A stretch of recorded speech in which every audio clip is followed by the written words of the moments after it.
一下上面，等一下上来。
Hello and welcome back to Doggy Style. I'm with Tony in your store Doggy House. We've already been to your Kennel Paradise Hotel, which was phenomenal. So tell me about how you started Doggy House. When I finished my work at Europe over 6 years, back to China, I think I should do my own business. And I love pets. That's why I opened a pet shop. That's simple. That makes sense. Yes. And was it easy for you? I mean, you're going from a cooking background, yes. Now you're in the dog background, yes. So it must have been very foreign to you. There must have been so many things. Yes, it's difficult at the start. I study very hard. Actually, every day I must study like English and about pet until 3 or 4 o'clock in the morning. Wow, that's Every amazing. day. And morning I come here work around 8 o'clock. I study until 3 or 4 o'clock. Every day only sleep 5 or 6 hours. Why, do you usually sleep more? Yeah. You're lucky if you sleep more.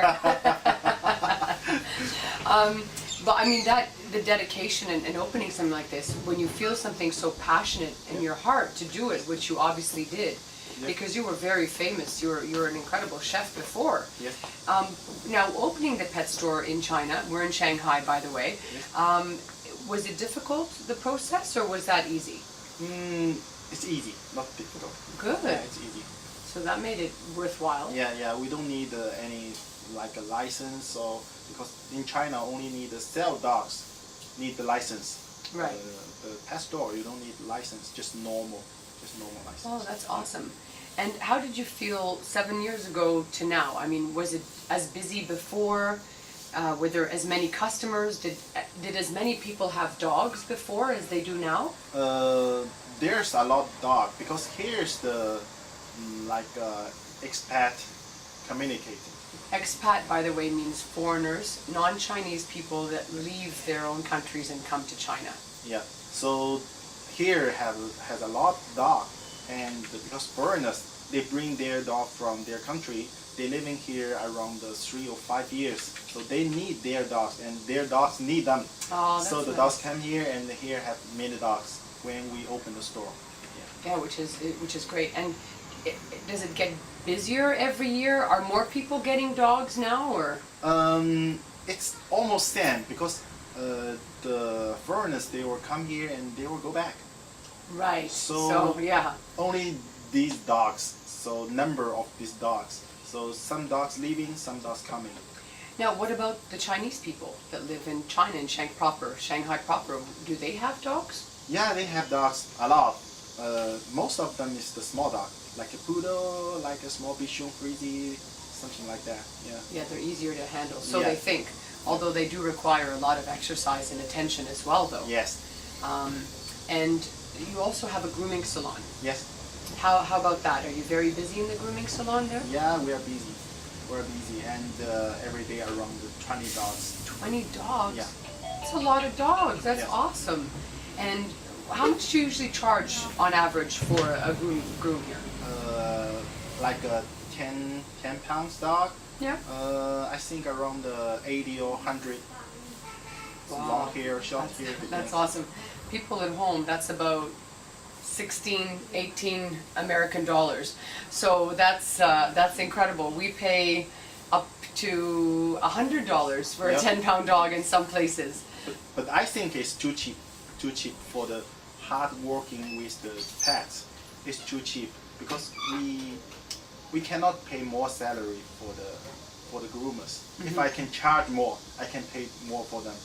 Right. It's impossible. In Shanghai, it's almost all the store the same. The price grooming. Yeah, price is they're same. used to paying a price, and that's Yeah. basically Yeah, we already be higher. You know, some store only 30. 30 30 RMB for RMB. a shave and nails and For everything. only for shower and the basic grooming. Yeah. Not cutting the hair. Oh, okay then. I guess it's kind of relative, really. I mean, when you think about it, $30 for a bath at home, 30 RMB here, $100, you know, 100 RMB is about $100 at home. So it's probably the same. I mean, Yeah. it's the same language, Yes, different amounts, which is very normal, considering. So, how do you feel about dog ownership and what you're doing in Shanghai? You've probably experienced so many things, Yes. having your kennel and people coming in and out of the store. Yep. What do you strive to do? What's your goal?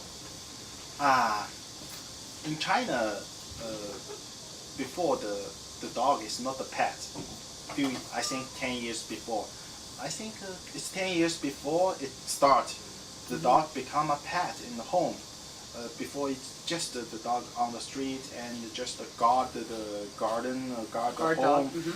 That's guard dog, and you can see very little dog. They can bark very, very hard if some strangers come to the garden in the normal Chinese home, like in the farm. You can see that, and but now it's the pet, so it's big different and it's a big change. Our goal is want to show how to treat the dog on the right way, how to train your dog to be a well-behaved pet dog at home. It's different than before. So if the dog is the guard dog, they can living outside in the garden. They can pee everywhere. But at home, they cannot pee. That's They right. must go somewhere the owner want them to do. So they cannot chew the sofa. They cannot chew the furniture. But outside, the dog can chew everything, actually. Then, so we want to teach the dog, teach the people to fix all the problems of home. Actually, people buy a puppy back home, they weren't happy. So if they don't know how to treat the dog, everything will be mess. That's right. Yeah. Yeah, it's true. Proper training is imperative, Yeah. without a doubt. And now that's why there's such an influx of trainers worldwide teaching people how to own Yeah. an animal Yeah. and make it a pet, something you'll be proud of, where there's a mutual respect, Yes. right, which is very important. Now, I noticed though that you don't sell dogs in your store. Yes. Why is that? Because everybody else in China does. It's absolutely horrific as far as I'm concerned, but let's find out what Tony feels. Actually, selling the pets, it's make money. It make money, but it's my experience. I don't think most of the breeders or the breeding kennels doing good things for the dogs. I think the dogs will be suffer at the breeding kennel or with the breeder. Some breeder, not all, actually. But I don't want to take that risk to sell this dog to the people. And these dogs, these puppies, they have a lot of problems. So it will make the problem for the new family, and the family will throw out the dog one day. So the dog become a street dog. I don't want that happen. And you know, our people eat the dog. Then maybe this dog go to the dinner table. That's right. So that's what I don't want to see it. So Good for okay, you. I just take my responsibility. I don't sell dog. We only want the people to adopt the dog, the street dog, what we saved. Which is a nice thing, which is always a good thing. adopting dogs is always a better way to go. I mean, we've seen it, I've seen it. You know, we walk into the markets, into the pet shops. You have puppies that are now 4, 5, 6, 7 months, and they've been living in these cages all the time. Yep. So you're right. What do you do with a dog that doesn't know where to pee and poo, Yes. or you know, is not socialized properly? And this habit is very, very hard to be changed.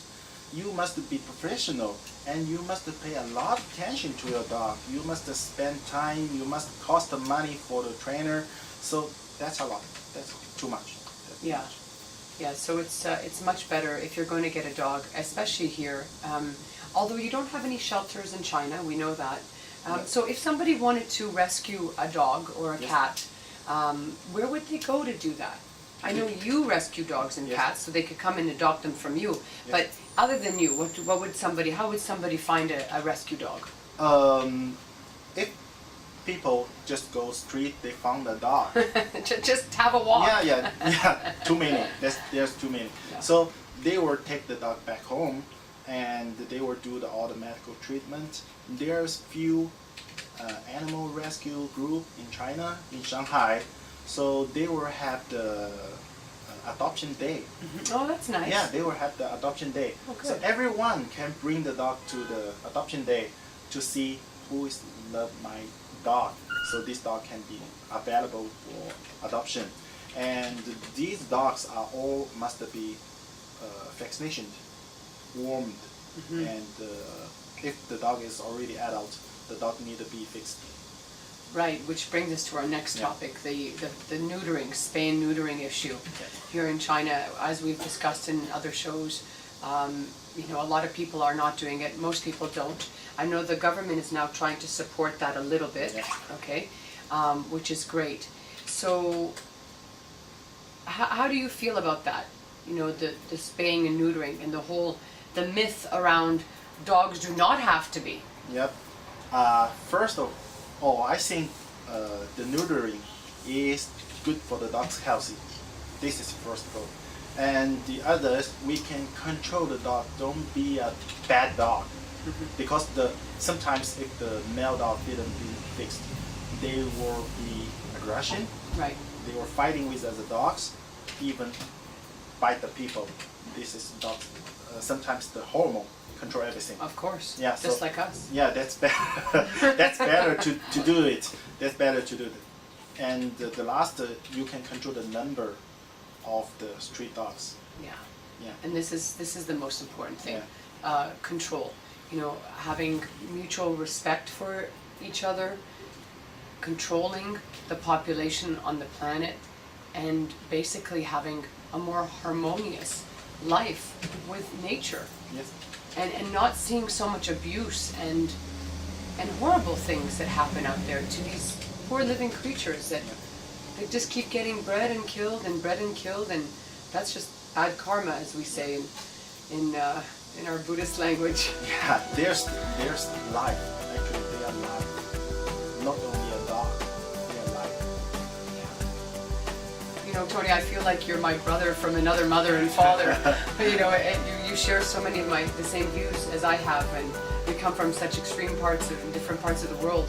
And it's such an honor to meet you. I love what you're doing, and I wish you a million years and a million lifetimes of success. And thank you for sharing all your time with me and all your secrets. Thank you. Your ancient Chinese secrets. Thank Thank you. Tony.